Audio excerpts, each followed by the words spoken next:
A história de hoje é sobre uma humilhação que saiu tão espetacularmente pela culatra que parece até mentira. É a prova de que o mundo dá voltas, e às vezes ele dá uma volta completa em uma única noite.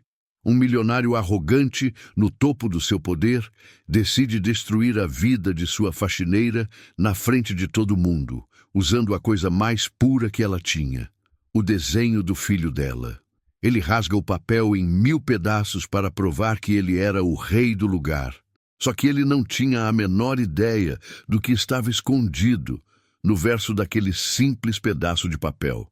O que ele fez em seguida não só destruiu a vida dele, mas criou uma lenda. Se você já está torcendo pela virada, se prepara, porque ela vem com tudo. E se você curte histórias onde o arrogante tem exatamente o que merece, já aproveita e deixa aquele like para fortalecer o canal e se inscreve, porque aqui a gente só conta as melhores. Agora, senta que lá vem história. A cena começa com um som. O som de um pano úmido deslizando sobre o piso de mármore branco, polido como um espelho. A câmera foca em Helena. Ela está de joelhos, o corpo curvado pela exaustão, limpando metodicamente o chão do gigantesco escritório de cobertura. Cada movimento é lento, preciso. Ela mergulha o pano num balde com água, torce com as mãos que já mostram o cansaço do trabalho duro e continua. Ela não olha para cima, não olha para os lados. O mundo dela, naquele momento, é aquele metro quadrado de mármore que precisa brilhar. Do outro lado da sala, num canto quase escondido atrás de um sofá de couro caríssimo, está o pequeno Léo, seu filho de 6 anos. Ele está sentado no chão com as pernas cruzadas, totalmente concentrado, a língua um pouco para fora, os olhos fixos no que faz. Ouve-se o barulho suave de um lápis de cor, riscando o papel. Ele tem uma caixinha de lápis simples, algumas pontas já quebradas, mas para ele aquilo é um tesouro. O papel que ele usa é estranho. Não é uma folha sulfite branca. É um papel grosso, amarelado, com as bordas um pouco gastas, que ele achou mais cedo numa caixa que a mãe recebeu ordem de jogar fora. Para ele, era só uma tela em branco para sua obra-prima. O que ele não sabia, e nem Helena, era que aquele papel já tinha uma história. E que loucura de história! A paz da sala é quebrada. A porta do escritório se abre com um estrondo, e entra Ricardo. Terno impecável, cabelo arrumado, mas com o rosto vermelho de raiva. Ele está com o celular colado na orelha, e a voz dele ecoa pelo ambiente luxuoso. A fusão é inegociável. Eles aceitam os nossos termos ou não há acordo. Ele anda de um lado para o outro como um animal enjaulado, gesticulando com a mão livre, ignorando completamente a presença de Helena e Léo. Ele está tão cego pela própria fúria que não vê para onde vai. Seu sapato italiano de milhares de reais chuta o balde de Helena. A água suja espirra, molhando a barra da sua calça e o couro do sapato. Ricardo para. O silêncio que se segue é mais alto que o grito de antes. Ele olha para o sapato molhado, depois para a mancha no chão, e finalmente seus olhos fuzilam Helena. Ele não diz uma palavra, mas o olhar dela diz tudo. A culpa era dela. Ele encerra a ligação com um "resolva", seco, e guarda o celular no bolso. Então ele se vira para Helena, o desprezo estampado no rosto. O que é esta bagunça aqui? Eu pago uma fortuna por este lugar e o encontro parecendo um chiqueiro. Antes que Helena possa responder, ele aponta para Léo. E o que essa criança está fazendo aqui? Isto é um local de trabalho, não uma creche. Naquele exato momento, Léo, que não entende a tensão na sala, termina seu desenho. Orgulhoso, ele se levanta e corre na direção de Ricardo. Moço, olha o meu desenho! Ele estende o papel amarelado na direção do milionário. No papel, um desenho infantil, mas cheio de detalhes. Um arranha-céu gigante, com muitas janelinhas e um sol sorrindo no canto. Era o prédio onde estavam. Ricardo olha para o desenho como se estivesse olhando para lixo. Seu rosto se contorce numa careta de nojo. Ele não encosta um dedo no papel. Ele simplesmente olha para Helena e diz com a voz gélida: controle o seu filho e jogue este lixo fora, agora. Ele se aproxima dela, a voz baixando para um sussurro ameaçador. Hoje à noite, eu tenho o evento mais importante da história desta empresa. Investidores de verdade estarão aqui. Se eu encontrar um único grão de poeira fora do lugar, um único copo manchado, você está na rua, entendeu? Helena apenas assente, incapaz de falar. Ela vai até Léo, que agora tem os olhos cheios de lágrimas, pega o desenho da mão dele e o abraça. Desculpe, senhor, não vai se repetir. Léo, com a voz trêmula, pergunta no ouvido da mãe: mamãe, por que o homem zangado não gostou do meu prédio? Helena engole o choro, afaga os cabelos do filho e o leva para o pequeno vestiário dos funcionários. Ela pega o desenho e, em vez de jogá-lo fora, o guarda com cuidado em seu armário. Não se preocupe, meu amor, a mamãe adorou. Nós vamos colocar numa moldura bem bonita, tá bom? Mas o que ela não vê é que do outro lado do corredor, Ricardo a observa pelo canto do olho. Ele não vê uma mãe consolando um filho. Ele vê uma oportunidade. Um sorriso frio e calculista começa a se formar em seus lábios. Na sua cabeça, um plano cruel e humilhante acabava de nascer. Minutos depois, Ricardo está de volta em sua sala. Mas agora, ele não está sozinho. Ele aperta um botão em seu intercomunicador. O som é seco e autoritário. Fernando, na minha sala. Agora. Não é um pedido, é uma ordem. A porta se abre alguns segundos depois e Fernando, seu sócio, entra de forma hesitante. Ele é o oposto de Ricardo. O cabelo um pouco desalinhado, o terno parece um pouco largo e ele segura um tablet como se fosse um escudo. Ele claramente vive na sombra de Ricardo. Fernando fecha a porta atrás de si e se aproxima da mesa, mas não se senta. Ele limpa a garganta. Ricardo, eu estava lendo o dossiê completo sobre o nosso convidado de honra. O Sr. Ishikawa, ele não é como os outros investidores com quem lidamos. A família dele construiu o império do zero. Eles valorizam a tradição, a lealdade, a herança. Ricardo, que estava de costas, olhando a cidade pela janela panorâmica, solta uma risada curta e amarga. Ele se vira lentamente, um sorriso de predador nos lábios. Herança. Fernando, por favor, herança não paga as contas. Poder paga as contas. Ele caminha até um pequeno bar de canto, todo em mogno e cromo, e se serve de uma dose de uísque caro. O som do líquido caindo no copo de cristal é o único barulho na sala. Ele não oferece a Fernando. Ele toma um gole, os olhos fixos no sócio.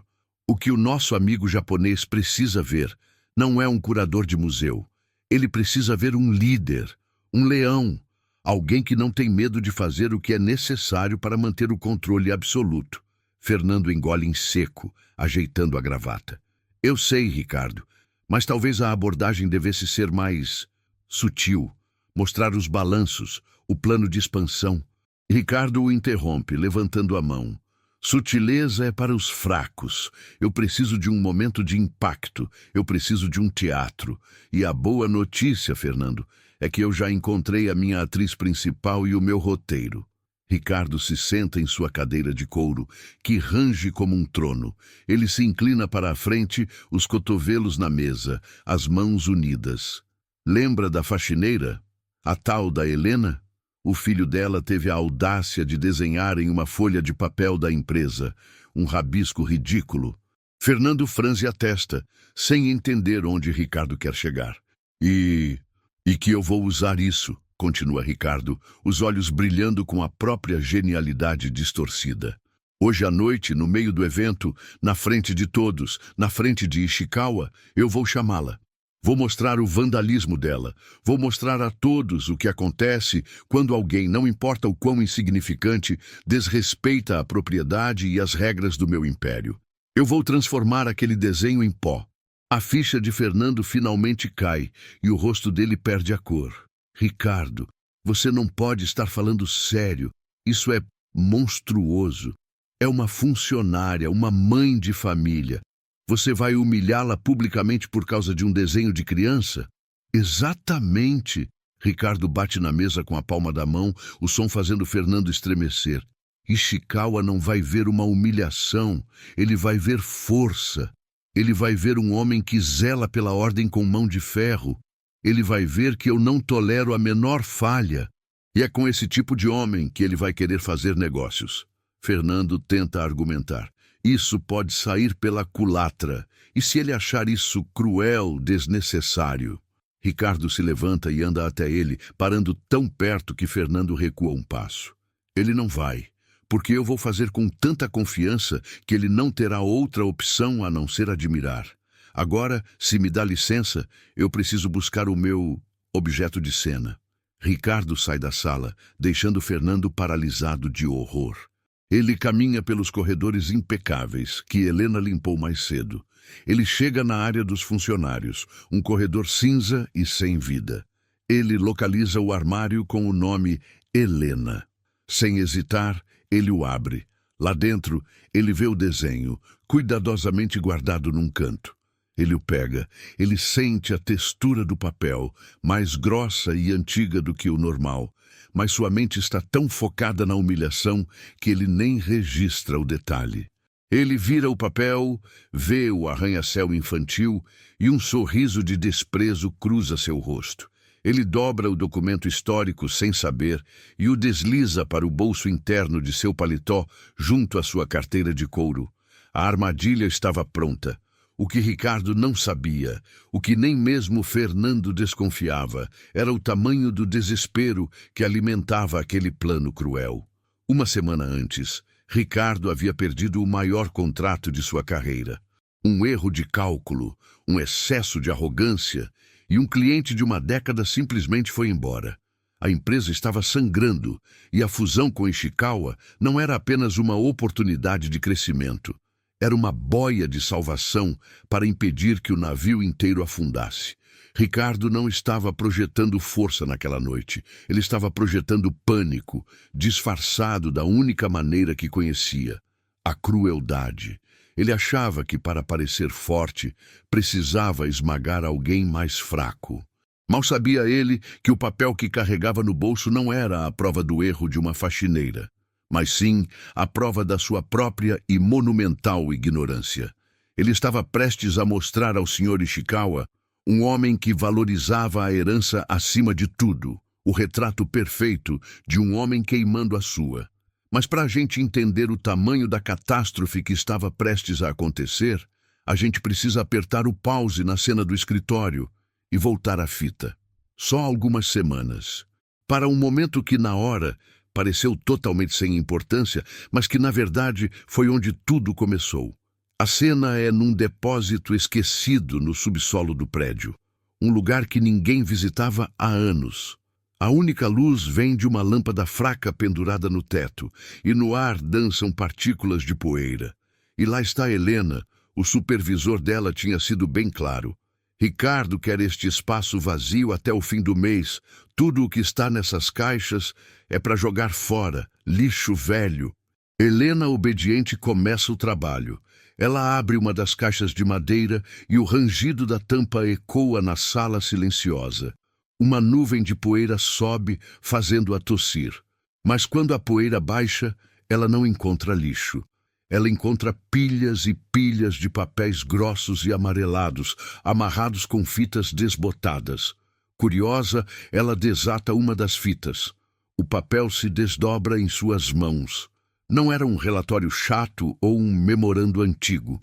Era uma planta arquitetônica, desenhada à mão, com uma caligrafia e uma precisão que ela não via há muito tempo.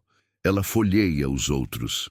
Eram mapas antigos da cidade, esboços de fachadas, documentos com selos de cera, verdadeiras obras de arte. Ela passa o dedo sobre a textura do papel, sentindo a qualidade, a gramatura. Ela reconhecia aquele tipo de material. Era caro, feito para durar séculos. E é exatamente aqui que a história dá um nó que ninguém, muito menos Ricardo, poderia sequer imaginar. porque Helena não era apenas uma faxineira. A câmera agora foca no rosto dela, e a gente vê um brilho diferente no seu olhar, um brilho de conhecimento, de nostalgia. O que ninguém naquela empresa sabia era que antes da vida virar de cabeça para baixo, antes do seu marido falecer e a deixar com uma montanha de dívidas impagáveis, Helena Viana era uma das arquitetas mais promissoras do Brasil, ganhadora de prêmios, respeitada. Ela tinha perdido tudo: o escritório, o dinheiro, o status, mas o conhecimento, a paixão, isso ninguém tinha tirado dela. E ali, naquele porão empoeirado, segurando aqueles desenhos, ela sentiu uma pontada de sua antiga vida. Ela viu a ordem para jogar tudo fora, não como uma tarefa, mas como um sacrilégio. Como ela poderia jogar aquela qualidade toda no lixo? Naquele mesmo dia, ela viu que muitos dos papéis tinham o verso completamente em branco, e uma ideia surgiu. Uma ideia pequena, quase insignificante. Ela pensou em Léo, seu filho, que adorava desenhar e vivia pedindo mais folhas. Olhou em volta. Ninguém. O supervisor já tinha ido embora. Ela não estava roubando. Na cabeça dela, ela estava resgatando. Resgatando um bom material de um destino indigno. Com cuidado, ela separou uma pequena pilha de folhas com o verso limpo, colocou dentro da sua bolsa, debaixo do seu casaco e levou para casa. Ela não parou para ler o que estava na frente. Para ela, era só o rascunho de um passado que não era o seu. Mas o universo, meu amigo, tem um senso de humor irônico, porque agora a gente vai dar um zoom naquela folha específica que Léo usou para desenhar o seu arranha-céu. Se a gente virasse aquele papel, a gente não veria um desenho antigo qualquer. A gente veria um título, em caligrafia elegante e um pouco desbotada pelo tempo. Carta Constitutiva das Empresas Varela. E embaixo, duas assinaturas. Uma, forte e imponente, Antônio Varela, o avô de Ricardo, o fundador de tudo. E ao lado, uma outra assinatura, com caracteres orientais e uma versão romanizada. Hisao Ishikawa, o pai do investidor japonês. O sócio original que ajudou a financiar o sonho de Antônio Varela. Aquele pedaço de papel não era lixo. Era a certidão de nascimento do Império de Ricardo. O documento lendário que a família e historiadores da cidade procuravam há décadas, dado como perdido num incêndio antigo. E o filho da faxineira tinha acabado de desenhar um prédio feliz em cima do maior tesouro da família Varela. A ironia era simplesmente inacreditável. E agora a gente volta para o presente. Ricardo, no seu escritório luxuoso, se preparando para o seu grande show, com a história da sua própria família dobrada no bolso do paletó. Ele não carregava a prova da falha de uma funcionária. Ele carregava uma bomba relógio nuclear. E o mais inacreditável de tudo, ele mesmo ia acender o pavio, na frente da única pessoa no mundo que saberia exatamente o que ele estava prestes a destruir. A contagem regressiva para o desastre havia começado. Horas depois, a cena muda. A gente sai do luxo do escritório de Ricardo e entra no pequeno e simples apartamento de Helena. A noite já caiu lá fora.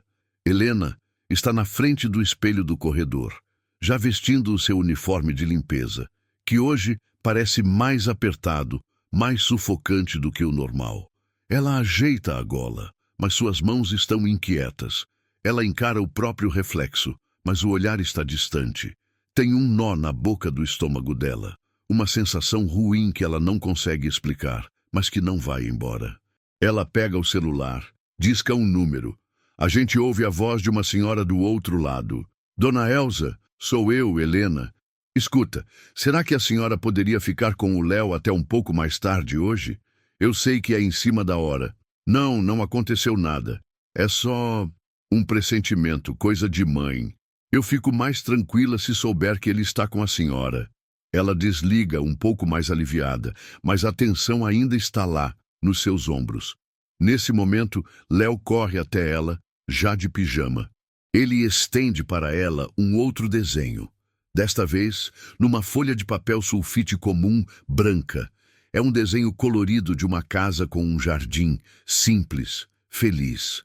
Ele olha para a mãe com seus olhos grandes e sérios e diz: Mamãe, esse é para você, mas não deixa o homem zangado ver este, tá bom? O pedido dele acerta Helena como um soco no estômago. Ela se ajoelha na frente do filho, o coração apertado. Ela força um sorriso, mas os olhos dela brilham com lágrimas contidas. Ela o abraça. Um abraço forte, um pouco longo demais, como se quisesse protegê-lo de tudo, mesmo à distância. Pode deixar, meu amor. Este aqui é o nosso segredo. Vai ficar bem guardadinho. Ela pega o pequeno desenho e o dobra com um cuidado infinito, colocando-o no bolso de sua calça. Depois de deixar Léo com a vizinha, ela volta para o apartamento para pegar suas coisas. Ela abre a bolsa para checar a carteira e seus olhos encontram um objeto antigo, que ela quase esquece que carrega. É a sua antiga carteira profissional, do Conselho de Arquitetura. Ela a pega. A foto no documento é de uma outra Helena. Uma Helena mais jovem, de cabelo mais curto, com um sorriso confiante e cheio de ambição. Embaixo da foto, o nome: Helena Viana, arquiteta e urbanista. Ela passa o polegar sobre o título, um suspiro pesado escapando de seus lábios. Uma lembrança de um mundo que parece não existir mais. Por um segundo, ela pensa em deixar o documento em casa, mas algo a impede. Sem saber exatamente por quê, ela o coloca de volta na bolsa. Era só um pedaço de plástico, mas era a prova de quem ela já foi. Mal sabia ela que naquela noite seria a prova de quem ela ainda era. Minutos depois, ela entra no palco do desastre. O salão de eventos da empresa de Ricardo está transformado. Luzes, música ambiente, garçons passando com bandejas de champanhe. Dezenas de pessoas ricas e poderosas conversam, riem, fazem negócios. O barulho é alto, a energia é intensa. Helena se sente imediatamente como um peixe fora d'água. Ela se encolhe, tentando ficar invisível. Ela pega seu carrinho de limpeza, sua armadura e se mantém nos cantos, nos perímetros da festa, limpando um copo esquecido aqui, um pingo de bebida derramada ali. Seu único objetivo é passar pelas próximas horas sem ser notada. E é então que ela o vê. Do outro lado do salão, Ricardo está no centro de uma roda de convidados. Ele está no seu elemento, rindo alto, charmoso, apertando mãos. Ao lado dele, um senhor japonês de aparência distinta e serena, o senhor Ishikawa. Por um instante, os olhos de Ricardo varrem a sala e encontram os de Helena. O sorriso dele não vacila, mas algo muda. Aquele sorriso charmoso ganha um brilho metálico, uma ponta de crueldade que é direcionada somente a ela. Foi um olhar que durou um segundo, mas que confirmou todas as suas piores suspeitas. Um arrepio percorre a espinha de Helena. Ela desvia o olhar imediatamente, o coração batendo mais rápido. Ela sabia. Ela não sabia como, nem porquê, mas ela sabia que ele estava planejando alguma coisa para ela e que ia acontecer naquela noite, naquele salão. Ela agarra o pano de limpeza com mais força e se concentra numa mancha minúscula no chão, como se a vida dela dependesse de apagar aquela pequena imperfeição. A caça havia começado. E ela era a presa.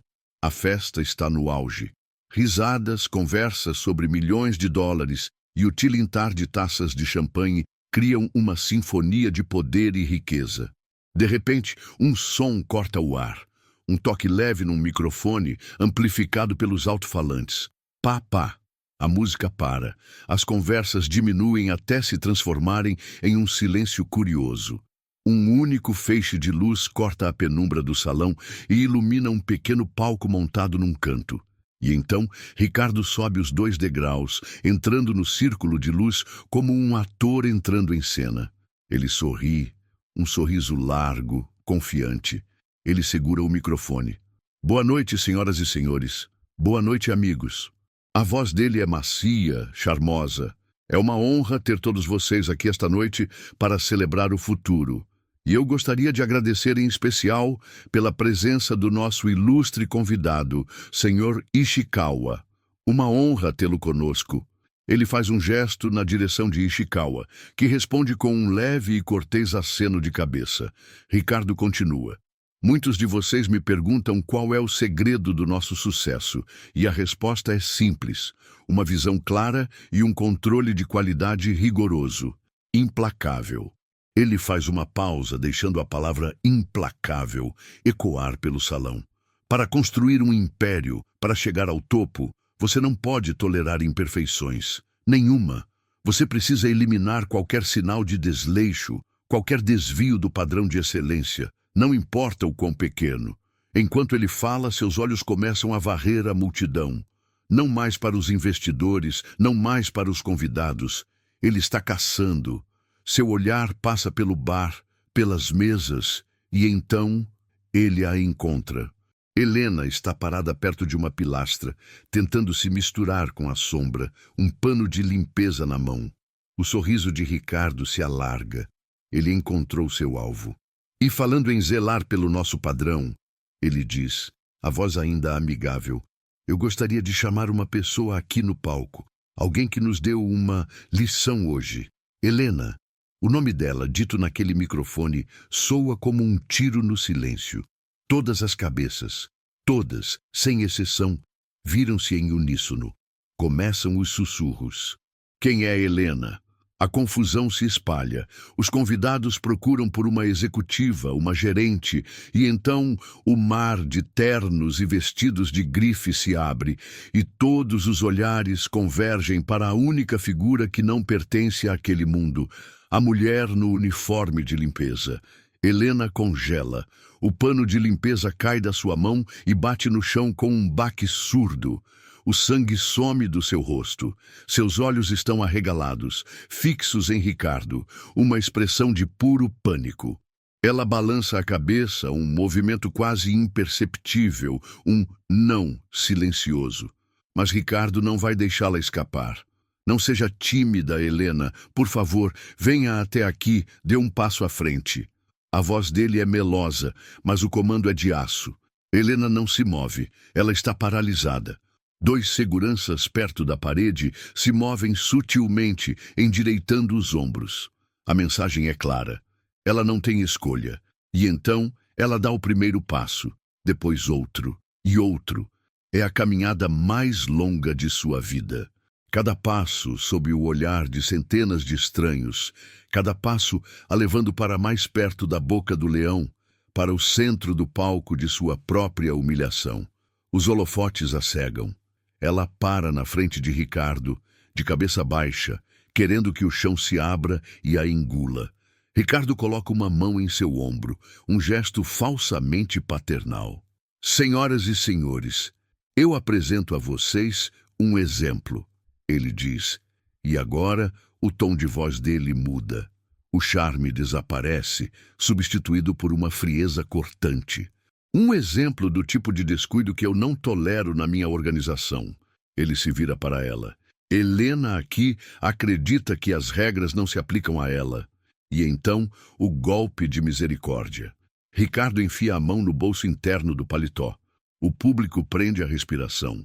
Ele puxa o papel amarelado e dobrado. Ele o desdobra lentamente, com um floreio dramático, e o ergue para que todos possam ver. O desenho infantil de Léo, o arranha-céu feliz, é exposto como se fosse a prova de um crime hediondo. Isto, a voz de Ricardo troveja, foi o que eu encontrei hoje, um ato de vandalismo feito pelo filho da funcionária, em propriedade da empresa, durante o horário de trabalho dela, uma folha de um documento histórico da empresa transformada em lixo. A câmera foca no rosto de Ishikawa. Sua expressão é indecifrável, uma máscara de calma. Ele observa, analisa, processa cada detalhe daquela cena cruel. A câmera volta para Helena. Ela finalmente levanta o rosto. Ela não olha para Ricardo. Ela olha para o desenho de seu filho, sua pequena obra de arte, agora pendurado ali, sendo usado como uma arma para destruí-la. Seus lábios tremem. As lágrimas queimam em seus olhos, mas ela cerra os dentes, aperta os punhos com tanta força que as unhas cravam em suas palmas. Ela não ia dar a ele o prazer de vê-la chorar. A humilhação estava completa, pública, total, exatamente como Ricardo havia planejado. Ele sorri, triunfante, acreditando que tinha acabado de vencer. Mal sabia ele que tinha acabado de cometer o maior erro de sua vida. Ricardo se vira ligeiramente, inclinando a cabeça na direção do Sr. Ishikawa, como se estivesse compartilhando um segredo de gestão entre dois titãs da indústria. Um sorriso cúmplice no rosto. É preciso ter tolerância zero, meu amigo. É a única maneira de garantir a perfeição. Ele se vira novamente para o centro do palco, para Helena e para o público. Ele ergue o desenho de Léo um pouco mais alto, o papel amarelado tremulando sob as luzes fortes. E então ele declara, a voz ressoando com uma finalidade terrível. E este tipo de lixo... Ele cospe a palavra lixo com um desprezo palpável. Não tem lugar no meu império. Naquele momento, um som quase inaudível escapa dos lábios de Helena. Um sussurro desesperado, quebrado. Por favor, não! Foi tão baixo que quase ninguém ouviu. Mas Ricardo ouviu. Ele a encara, e o sorriso dele se alarga ainda mais. Ele estava saboreando aquilo. Cada segundo daquele poder absoluto sobre a vida e a dignidade dela. Ele a ignora completamente. Ele a apaga. Ele baixa o desenho, segurando-o com as duas mãos na altura do peito. Ele posiciona os polegares no centro do papel. O público prende a respiração. O silêncio no salão é tão profundo que se pode ouvir o zumbido do ar condicionado. É um silêncio de choque, de desconforto, de incredulidade. Ninguém consegue acreditar que ele realmente vai fazer aquilo, mas ele vai. E então o som de fibras de papel antigas, secas, sendo rompidas. Um som agudo, violento, que rasga o silêncio do salão. Rip! Ele rasga o papel ao meio, de cima a baixo. Um ato rápido, brutal. Mas ele não para por aí. Ele junta as duas metades e rasga de novo. Rip! Agora são 4 pedaços. Ele junta os 4 e rasga mais uma vez. E de novo. E de novo. Seus movimentos são frenéticos, quase selvagens. Ele não está mais apenas rasgando um desenho, ele está obliterando, destruindo, transformando o trabalho do filho de Helena, a história de sua própria família, o legado de seu avô, em nada, em confete. E é exatamente isso que ele faz em seguida. Com um gesto teatral, ele joga os dezenas de pedacinhos de papel para o alto. Os fragmentos sobem, giram no ar por um instante e depois começam a cair, lentamente, como uma neve suja e trágica. Eles caem ao redor de Helena, pousam em seus cabelos, em seus ombros, no chão aos seus pés. Ela está no meio de uma chuva de destroços, os destroços da sua dignidade e da história que ela nem conhecia. Ricardo a encara, o peito ofegante pela adrenalina do ato. Ele se inclina para ela, o rosto a centímetros do dela, e diz, com a voz baixa e cheia de veneno, para que só ela ouça: é assim que lidamos com o lixo aqui. E então, Helena fecha os olhos. Uma única lágrima, que ela lutou tanto para segurar, finalmente escapa. Ela rola lentamente por seu rosto, mas aqui está o detalhe mais importante. Ela não chora pela humilhação. Ela não chora por si mesma. Naquele momento, a única imagem em sua mente é a do seu filho, Léo, perguntando com a voz trêmula por que o homem zangado não gostou do seu prédio. A lágrima que cai é pela dor que seu filho sentiria se visse aquilo. Ricardo, satisfeito, se afasta dela. Ele se vira para a multidão, o sorriso triunfante de volta ao rosto. Ele abre os braços como um imperador romano esperando a ovação da arena após o massacre. Ele espera aplausos, ele espera admiração pela sua demonstração de força. Mas o que ele recebe é silêncio. Um silêncio pesado, gelado, acusador. Ele olha para os rostos na plateia e não vê admiração. Ele vê choque. Ele vê repulsa. Ele vê constrangimento. Seu ato não foi visto como força. Foi visto pelo que realmente era. Um ato de crueldade tão excessivo, tão desproporcional, que chocou até mesmo os tubarões acostumados com o sangue das negociações. Ele foi longe demais. A ficha começa a cair. O sorriso em seu rosto vacila pela primeira vez. Ele não entendia. Ele tinha seguido o roteiro. Onde estava o seu aplauso? O que ele não sabia era que, no meio daquela chuva de papel, uma peça do quebra-cabeça tinha acabado de cair exatamente no lugar errado para ele e no lugar perfeito para a justiça. No meio daquela chuva de papel picado, enquanto a maioria dos fragmentos cai aos pés de Helena, um deles, um pouco maior que os outros, se comporta de maneira diferente. Ele pega uma corrente de ar invisível, talvez do ar-condicionado, e em vez de cair, ele flutua, ele dança, ele plana para longe do epicentro da humilhação, sobre as cabeças dos convidados chocados. A câmera o segue em seu voo silencioso.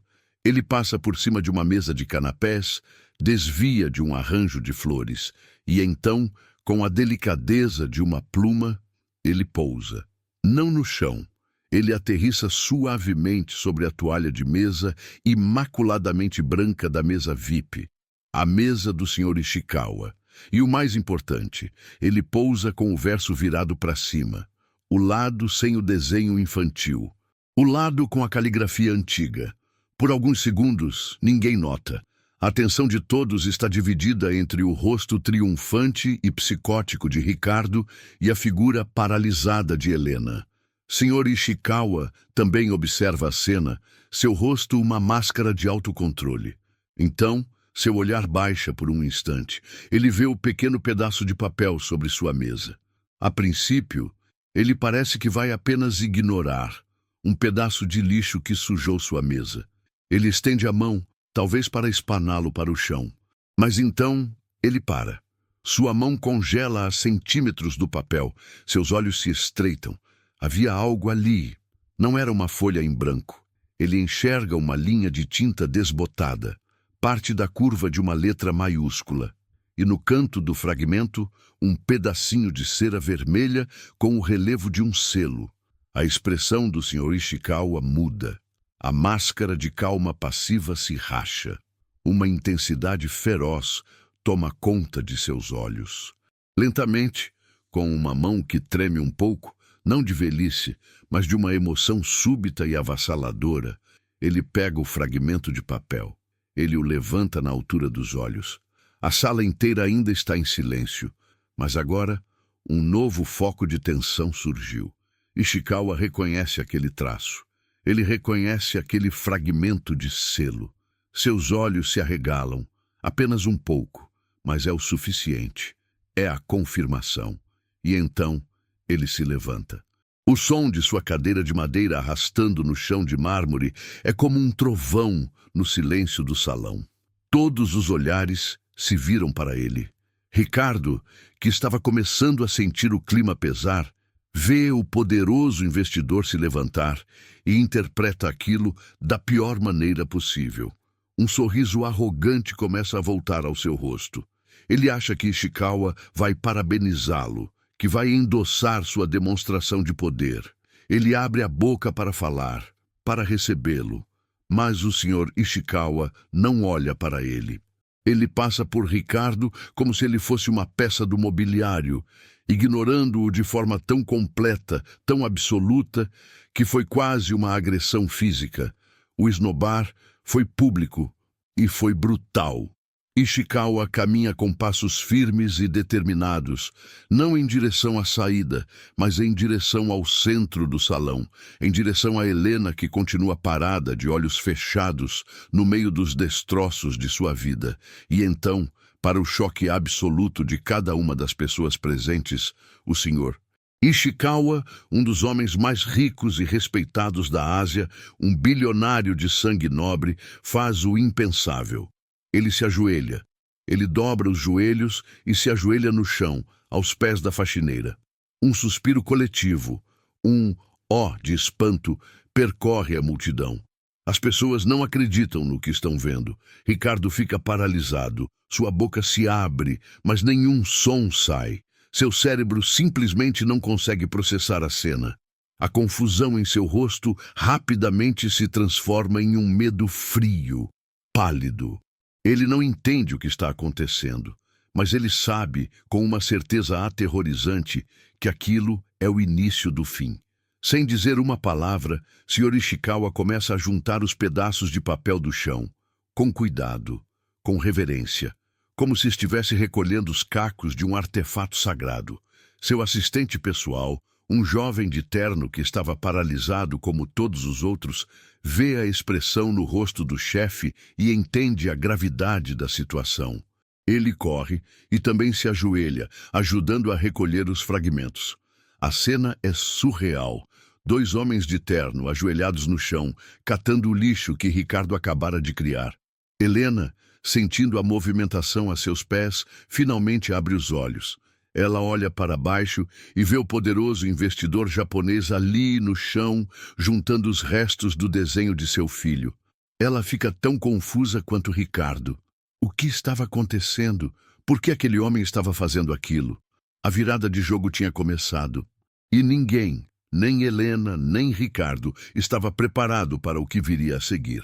Sr. Ishikawa se levanta do chão, seus joelhos estalando audivelmente no silêncio mortal do salão. Ele não limpa a poeira de seu terno caro. Seus olhos estão fixos nos fragmentos de papel que ele e seu assistente juntaram. Ele olha para a mesa VIP mais próxima, onde um casal de investidores o encara, paralisado. Com uma voz de comando que não aceita recusa, ele aponta para a mesa e diz: "Saiam. Limpem esta mesa. Agora." O casal se levanta como se tivesse levado um choque elétrico e os garçons, percebendo a urgência, correm para remover taças e pratos, criando um espaço de trabalho em segundos. Com uma solenidade quase religiosa, Sr. Ishikawa e seu assistente depositam os punhados de papel rasgado sobre a superfície branca da mesa. Eles não os jogam. Eles os espalham com cuidado. E então, sob as luzes brilhantes do salão de festas, eles começam o trabalho. Começa a reconstrução. É um quebra-cabeça macabro. Os dedos ágeis do assistente se movem com rapidez, enquanto os do Sr. Ishikawa se movem com uma precisão lenta e deliberada. Eles começam a juntar as peças. Um pedaço que tem uma borda reta, outro que se encaixa na curva de uma letra. A multidão, antes espalhada, agora se move como uma maré. As pessoas se aproximam, formando um círculo denso e silencioso ao redor da mesa. Ninguém fala. O único som é o farfalhar suave dos pedaços de papel sendo movidos. Todos estão hipnotizados pela cena bizarra. Helena, que estava parada como uma estátua de sal, é puxada por essa força gravitacional. Ela dá um passo, depois outro, até que está na primeira fila do círculo de curiosos. Ela observa, o rosto uma máscara de confusão, enquanto os pedaços do desenho de seu filho são remontados. Mas não é o desenho do arranha-céu que está tomando forma. É o outro lado. O lado que ela nunca viu. Pouco a pouco, a história emerge dos destroços. Um pedaço maior é colocado no topo, revelando um brasão familiar desenhado à mão com as iniciais AV. É o brasão da família Varela. Do outro lado da roda, um senhor mais velho, um conhecido historiador da cidade que fora convidado, sussurra para sua esposa: "Meu Deus, não pode ser." Em seguida, as peças do centro começam a se conectar, formando palavras em uma caligrafia elegante, quase artística. O título se torna legível: Carta Constitutiva das Empresas Varela. Ricardo, que está espremido na multidão, vê o título. O suor começa a brotar em sua testa. Aquele era o nome do documento lendário de sua família. Ele balança a cabeça em negação. É uma coincidência. Não pode ser. Mas então, a peça final é colocada no lugar. A peça mais importante. A que encaixa na parte inferior do documento. E lá, visíveis para todos, estão elas. Duas assinaturas. Uma, arrojada e confiante, que Ricardo reconheceria em qualquer lugar. Antônio Varela. A assinatura de seu avô. E ao lado dela, uma assinatura que consistia em ideogramas japoneses. E abaixo, uma versão em alfabeto romano, para que não houvesse dúvidas. Hisao Ishikawa, o pai do Sr. Ishikawa, o sócio original, o amigo de seu avô. O quebra-cabeça estava completo. O documento, embora remendado e brutalmente ferido, estava inteiro outra vez. Sr. Ishikawa alisa o papel com a palma da mão, um gesto de carinho e dor. Ele então levanta a cabeça lentamente. Seus olhos, cheios de uma fúria fria e de uma tristeza profunda, passam por cima de todos e cravam em Ricardo. Ele não grita. Ele não precisa. Ele levanta um dedo trêmulo e aponta, não para Ricardo, mas para a assinatura de seu próprio pai no documento reconstruído. E então ele fala. A voz dele é baixa, mas corta o silêncio como uma lâmina. Você sabe o que é isto, Ricardo? Ele não espera por uma resposta. 70 anos atrás, meu pai, Hisao Ishikawa, e seu avô, Antônio Varela, assinaram este documento, juntos, com o sonho de construir algo que durasse gerações. Eles não tinham quase nada, apenas visão e a palavra um do outro, selada neste papel. Ele faz uma pausa e cada segundo de silêncio é uma martelada no caixão de Ricardo. Esta não era uma folha de um documento histórico, como você disse. Esta, ele bate o dedo na mesa. Era a história. A certidão de nascimento de tudo o que você ostenta. A pedra fundamental sobre a qual todo o seu império foi construído. Ele finalmente olha diretamente nos olhos de Ricardo, e o desprezo em seu olhar é absoluto. Você não rasgou um desenho. Você não humilhou uma funcionária. Você cuspiu no túmulo do seu avô e transformou o seu próprio legado em pó. E você fez isso na minha frente, na frente do filho do homem que ajudou a dar tudo isso a você. A bomba atômica tinha sido lançada.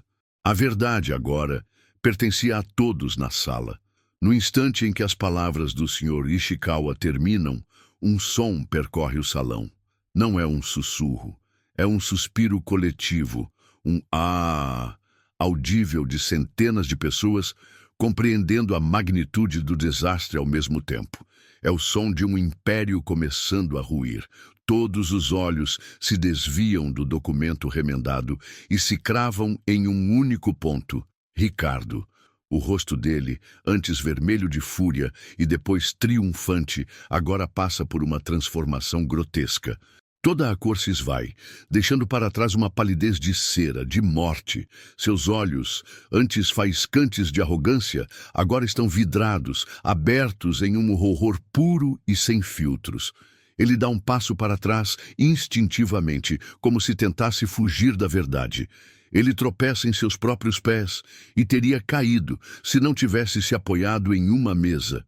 Sua mão treme violentamente. Ele olha para o documento na mesa e as histórias de sua infância o assaltam. Seu pai, falando com orgulho sobre a carta perdida, o lendário documento que seu avô e o velho Ishikawa assinaram. O símbolo da honra da família. Era uma lenda, um mito, e ele a tinha transformado em confete. Seu olhar se arrasta, pesado, do papel para o rosto de Helena, e pela primeira vez ele a vê. Ele não vê a faxineira, o uniforme, o pano de limpeza. Ele vê a catalisadora de sua própria aniquilação. A pessoa que, sem fazer absolutamente nada, o levou a cometer suicídio profissional e pessoal na frente do mundo inteiro. A compreensão o atinge como um trem desgovernado. A magnitude de seu erro, de sua arrogância, de sua estupidez, o esmaga. Naquele momento, Sr. Ishikawa se move. Ele se vira de costas para o homem quebrado que é Ricardo e se volta para Helena. A fúria em seu rosto desaparece, substituída por algo totalmente inesperado, uma expressão de profunda e solene reverência. Ele para na frente dela, e então, na frente de todos aqueles banqueiros, investidores e socialites, Sr. Ishikawa, o patriarca de um império bilionário, se curva. Não é um simples aceno de cabeça. É uma reverência formal, profunda, da cintura para baixo. Um queirei. Um gesto de máximo respeito que ninguém naquela sala jamais imaginou ver, muito menos direcionado a uma mulher em um uniforme de limpeza. Um novo suspiro de choque percorre a multidão, este ainda mais alto que o primeiro. Aquela imagem, o bilionário curvado, a faxineira de pé, era uma quebra tão violenta de todas as hierarquias sociais que parecia uma alucinação. Ishikawa se endireita e fala diretamente com Helena, sua voz calma e respeitosa. Senhora, por favor, me perdoe pela cena que este homem a fez passar. Ele nem sequer dignifica Ricardo com um olhar. O que o seu supervisor chamou de lixo velho e o que ele chamou de vandalismo era a nossa história. A senhora, sem saber de nada, resgatou este documento do esquecimento. Você o protegeu. E por isso, a minha família e a memória do meu pai lhe serão eternamente gratas. As palavras dele pairam no ar, elevando Helena e enterrando Ricardo ainda mais fundo. E então, o golpe final. Ishikawa se vira, o rosto novamente uma máscara de fúria gelada, e encara Ricardo. Ele levanta a voz para que cada pessoa, até as do fundo do salão, possa ouvir claramente. Cada palavra é uma sentença. Um homem que não reconhece o próprio tesouro não é digno dele. A voz dele sobe um pouco mais, cheia de desprezo. Um homem que destrói a própria história não pode construir um futuro. Ele faz um gesto amplo, englobando todos os investidores presentes. Portanto, para que fique registrado para todos os presentes e para o mercado, qualquer possibilidade de fusão, parceria ou qualquer negócio entre as minhas empresas e as empresas do Sr. Ricardo Varela está, a partir deste exato momento, terminada. Permanentemente. A palavra permanentemente cai como uma guilhotina, e a reação é imediata. Um investidor que estava ao lado de Ricardo se afasta fisicamente como se ele estivesse contagioso. Outro, do outro lado da sala, saca o celular e começa a digitar furiosamente, sem dúvida contatando seu corretor para vender todas as ações da empresa de Ricardo antes que a notícia se espalhe. As pessoas começam a virar as costas para ele, literalmente. Formam-se pequenos grupos e os sussurros agora não são de curiosidade, mas de condenação. Ricardo está sozinho, uma ilha, um pária instantâneo. A humilhação que ele tão cuidadosamente planejou para Helena tinha voltado para ele como um bumerangue, um tsunami, e o havia aniquilado por completo, na frente das mesmas pessoas que ele queria impressionar. Ele era, oficialmente, um homem acabado. Helena olha para o documento estraçalhado sobre a mesa, o testamento da história que ela salvou e que Ricardo destruiu. Então, ela levanta o olhar e encara Ricardo diretamente. E pela primeira vez naquela noite, não há medo, não há pânico, não há sequer raiva. O que há em seus olhos é uma calma assustadora, uma clareza de quem sobreviveu ao fogo e saiu do outro lado sem nenhuma queimadura. Ela endireita as costas, levanta o queixo. A faxineira humilhada desaparece diante dos olhos de todos, e em seu lugar surge uma mulher que parece ser feita de aço. Sr. Ishikawa, percebendo essa mudança, se aproxima dela com gentileza. Senhora Viana, se me permite perguntar, onde a senhora encontrou este documento? A voz de Helena, quando ela responde, é firme e clara. Não há um pingo de hesitação. No depósito do subsolo. Eu estava limpando o local. Meu supervisor me informou que estava cumprindo ordens diretas do Sr. Ricardo. A ordem era para jogar todas as caixas de documentos velhos no lixo. A frase cai no salão como uma segunda bomba. O murmúrio na multidão cresce instantaneamente. A informação se espalha como um vírus. Foi ele. Ele mandou jogar a própria história no lixo. O olhar de todos se volta para Ricardo com uma nova camada de desprezo. Ele não era apenas um imbecil arrogante, ele era o arquiteto original de sua própria desgraça. Ele teria destruído aquele tesouro de qualquer maneira. A única diferença é que, por um acaso do destino, ele fez isso em público. Nesse exato momento, uma figura se destaca da multidão. É Fernando, o sócio de Ricardo. Pálido, suando, ele vê sua carreira e seu dinheiro indo pelo ralo junto com Ricardo. E ele toma uma decisão. Ele abandona o navio que afunda. Ele caminha a passos rápidos até Helena, parando na frente dela e do Sr. Ishikawa. Ele não consegue olhar nos olhos dela. Helena, meu Deus, me desculpe. A voz dele é um fio. Eu preciso que saiba. Eu tentei impedi-lo. Ele planejou tudo isso, a humilhação. Foi uma ideia dele desde o início. Ele disse que precisava de um show para impressionar o Sr. Ishikawa. Ele ia usar a senhora. Eu sinto muito mesmo. A confissão pública, a traição final, remove qualquer pingo de dúvida que alguém pudesse ter. Ricardo não teve um surto. Ele foi malicioso, ele foi cruel, e ele foi, acima de tudo, burro.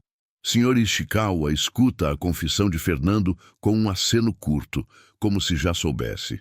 Então, como se quisesse mudar de assunto, como se o assunto Ricardo já estivesse morto e enterrado, ele ergue os olhos e observa a arquitetura do salão. Ele analisa as linhas do teto, a forma como a luz entra pelas janelas altas, o fluxo do espaço. Ele se vira para seu assistente. O design deste lugar é notável. As soluções estruturais são brilhantes. Quem foi o arquiteto responsável por este projeto? Antes que o assistente pudesse sequer pensar em procurar a informação, uma voz calma responde à pergunta. A voz de Helena. Fui eu. O silêncio que se segue é o mais profundo da noite. Se antes as pessoas estavam chocadas, agora elas estão em estado de pane. Como assim? A faxineira era a arquiteta? A ideia é tão absurda que as pessoas olham umas para as outras, procurando a câmera escondida. Ricardo, que assiste a tudo de longe, solta uma risada curta, sem humor. Ela enlouqueceu de vez. Ele sussurra para si mesmo. Helena ouve.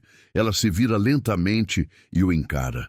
Sem dizer uma palavra, ela se vira de volta, abre sua bolsa simples, pega sua carteira e tira de dentro um pequeno cartão de plástico laminado.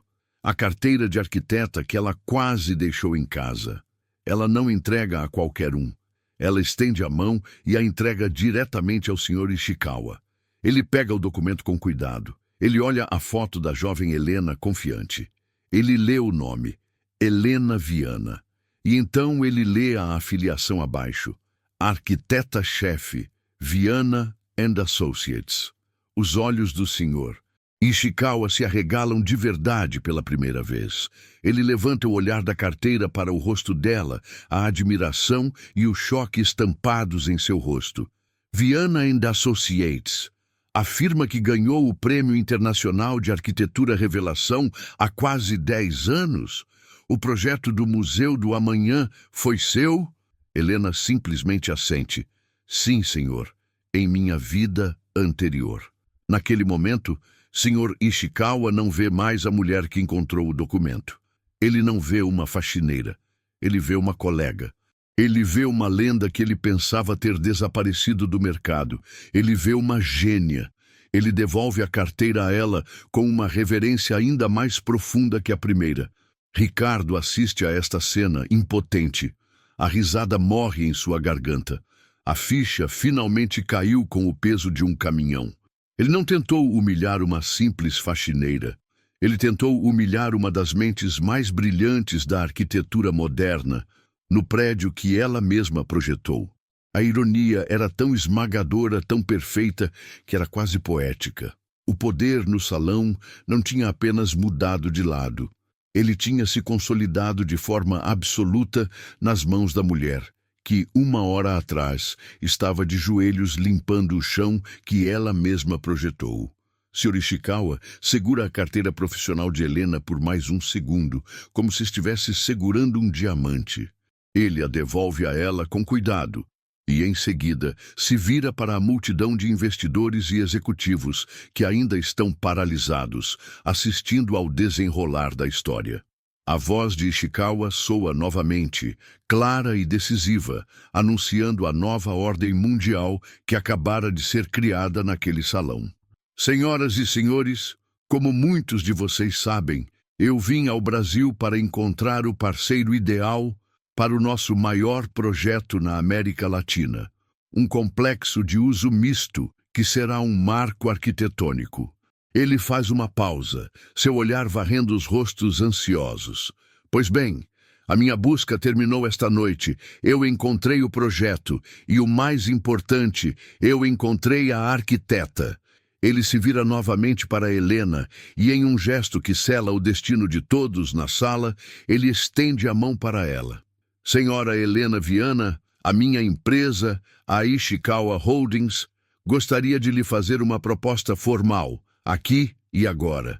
Nós não lhe oferecemos um emprego, nós lhe oferecemos uma parceria, para ser a mente, a alma e a líder criativa por trás deste novo marco. Nós não queremos apenas o seu talento, queremos a sua visão. E então, ele desfere o último prego no caixão de Ricardo, olhando para o lado dele com um desprezo glacial. Eu aprendi há muito tempo que se deve investir em pessoas que constroem, não naquelas que apenas herdam e destroem. A declaração de Ishikawa funciona como um tiro de largada. O feitiço que prendia a multidão se quebra, e o que se segue é uma verdadeira avalanche humana em direção a Helena.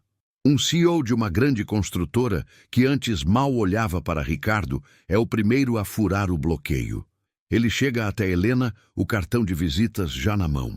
Senhora Viana, que honra! Meu nome é Cláudio Meirelles, da construtora Atlas. Nós temos um projeto de um resort de luxo que está empacado na fase de design há 6 meses. Esqueça o senhor. Ishikawa, o projeto é seu se você o quiser. Cheque em branco. Antes que ele termine de falar, uma mulher elegante, presidente de uma rede de hotéis de luxo, o empurra para o lado. Não dê ouvidos a ele. Helena, sou Sofia Bittencourt. Lembro do seu trabalho. Gênio, nosso novo hotel conceito em São Paulo. Por favor, apenas uma reunião. De repente, Helena está no centro de um furacão de oportunidades. Mãos estendem cartões de visita dourados e prateados. Vozes se sobrepõem, oferecendo projetos, parcerias, contratos, jantares. Ela, que horas antes era invisível, agora é o sol em torno do qual todos aqueles planetas de dinheiro e poder começam a orbitar. E enquanto Helena acende, do outro lado do salão, Ricardo despenca em queda livre. O celular em seu bolso começa a vibrar sem parar. É uma vibração desesperada, contínua. Ele o tira do bolso com a mão trêmula. A tela brilha com notificações. Chamada em grupo. Conselho diretor. Ele recusa com o polegar. Um segundo depois, uma mensagem de texto do presidente do conselho pisca na tela. Ricardo, que diabo está acontecendo aí? As ações da empresa estão derretendo nas negociações pós-fechamento. Me ligue agora! Ele desliga a tela, mas a vibração não para. E então, Fernando, seu agora ex-sócio, se aproxima dele. Não há compaixão em seus olhos, apenas gelo. Ricardo, ele diz, a voz baixa e dura. Considere esta a minha demissão formal. Estou acionando a cláusula de quebra de dever fiduciário. Você usou um evento corporativo e o dinheiro dos acionistas para conduzir uma vingança pessoal que acabou de destruir o valor desta companhia. Nossos advogados entrarão em contato com os seus pela manhã. Você está sozinho nisso. Fernando se vira e vai embora, sem olhar para trás, indo direto para o grupo que cerca Helena, provavelmente para tentar salvar a própria pele. Ricardo fica ali, parado. Um homem completamente só, no meio de um salão que começa a se esvaziar. As pessoas saem em grupos, falando baixo, olhando para ele com uma mistura de pena e desprezo. A música não voltou. O único som é o zumbido distante das conversas e a vibração incessante de seu celular. Ele olha para baixo. A seus pés, os restos da carta constitutiva, os restos de seu legado. Ele olha para o outro lado do salão e vê Helena, calma, composta. Ela não está eufórica, ela está profissional. Ela ouve uma oferta, assente, aceita um cartão, agradece com uma dignidade real. E o mais devastador de tudo, ela nem sequer olha na direção dele. Para ela, ele já não existe mais. A ironia o atinge com a força de um soco. No seu esforço para provar que ela era um nada, ele a transformou em tudo. E no processo ele, Ricardo Varela, o herdeiro, o titã, se transformou exatamente naquilo que ele mais desprezava. Um nada, um fracasso, lixo. Ricardo assiste de longe a sua própria festa se transformar na coroação de Helena. Cada cartão de visita que ela aceita, cada aperto de mão, é mais um prego em seu caixão. Ele não aguenta mais. Movido por um último e patético espasmo de desespero, ele começa a caminhar em direção a ela. Não é a caminhada de antes, do leão dono da selva. É o arrastar de pés de um homem condenado. Ele atravessa o salão e as pessoas abrem caminho para ele, não por respeito, mas como se abrissem caminho para um cortejo fúnebre. Ele chega ao círculo de poder que se formou ao redor de Helena e do Sr. Ishikawa. Ele para na borda, como um pedinte. Helena! Ele chama. A voz dele é um sussurro rouco, fraco, quase irreconhecível. Os executivos que conversavam animadamente com Helena se calam. Eles se viram e olham para Ricardo com desprezo. Com uma relutância visível, eles dão um passo para trás, abrindo um pequeno espaço, mais por curiosidade mórbida do que por cortesia. Eles querem ver o round final.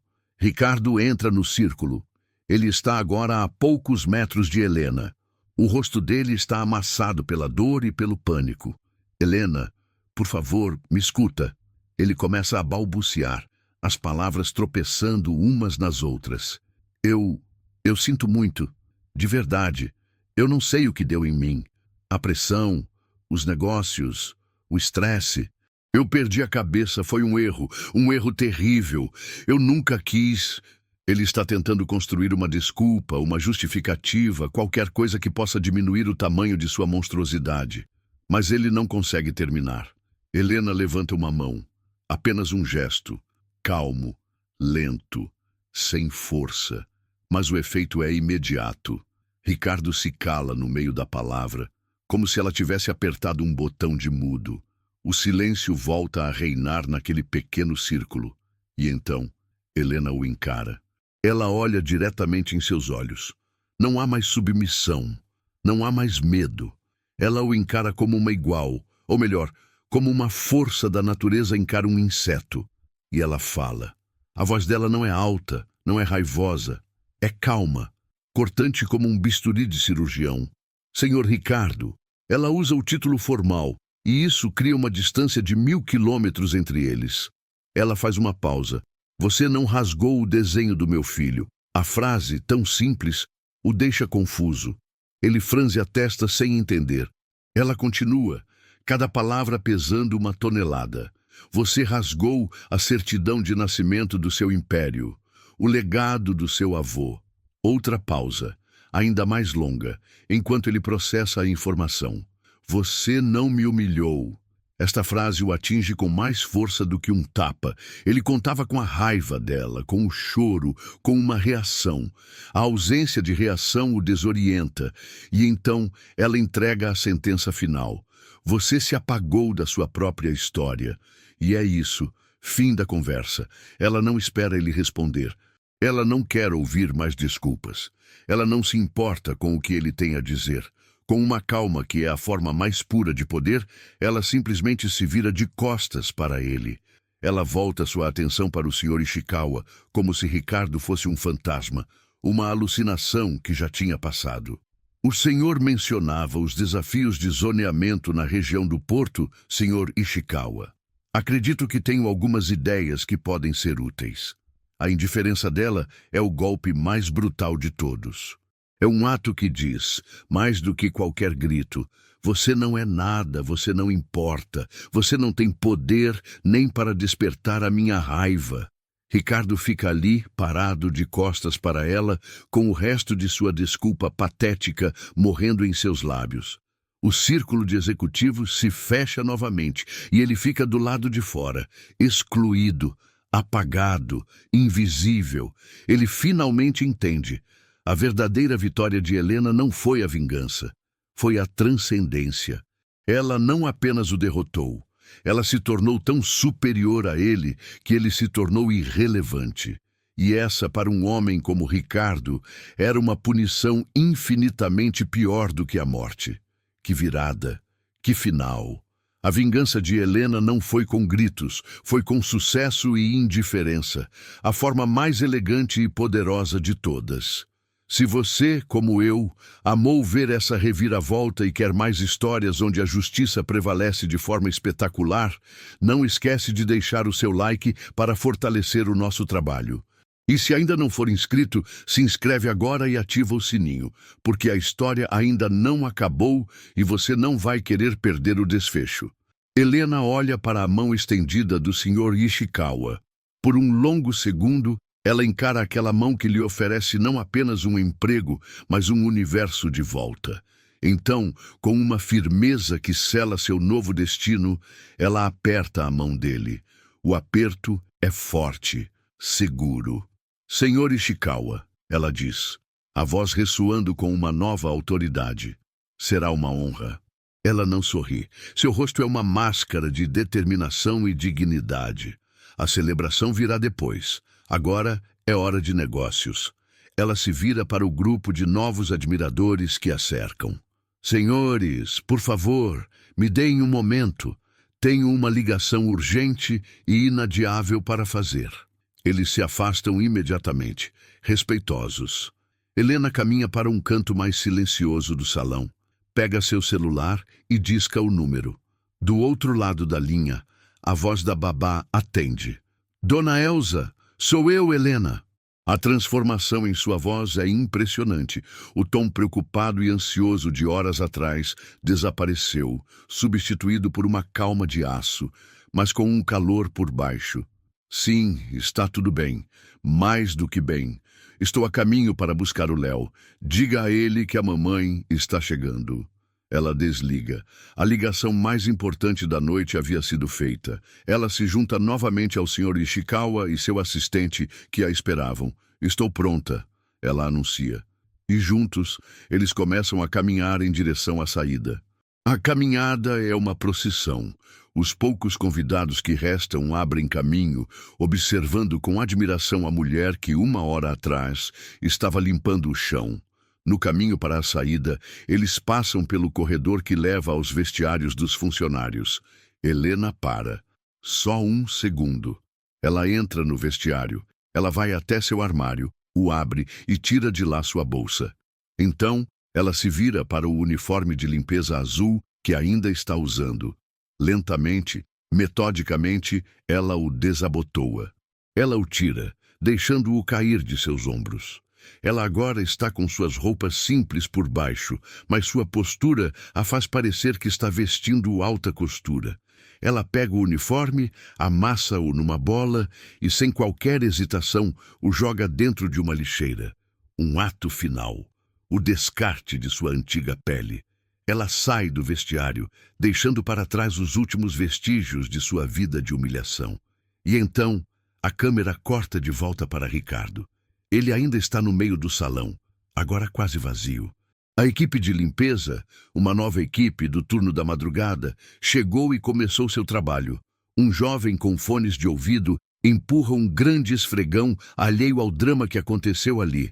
Outro funcionário, com uma vassoura e uma pá, se aproxima do centro do salão.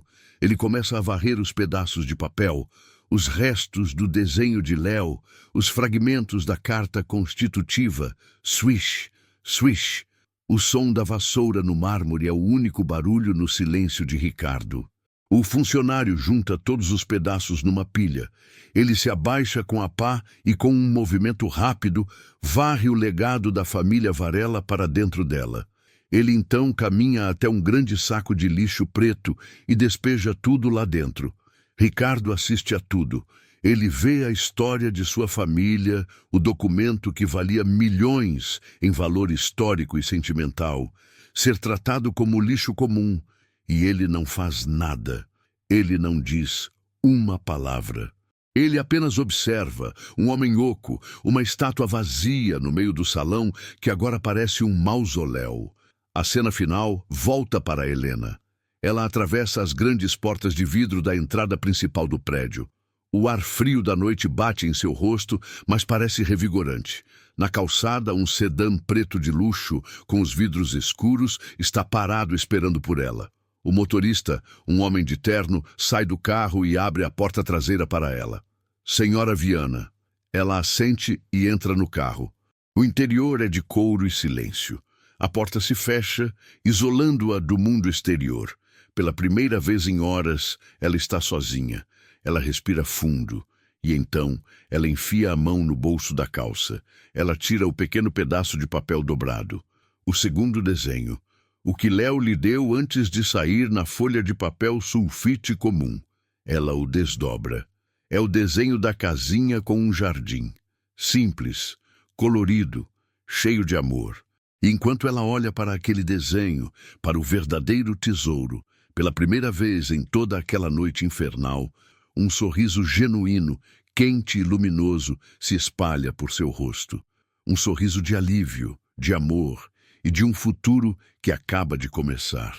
O carro de luxo se afasta suavemente da calçada, levando Helena para longe do prédio que ela projetou e onde renasceu, em direção ao seu bem mais precioso, em direção ao seu filho.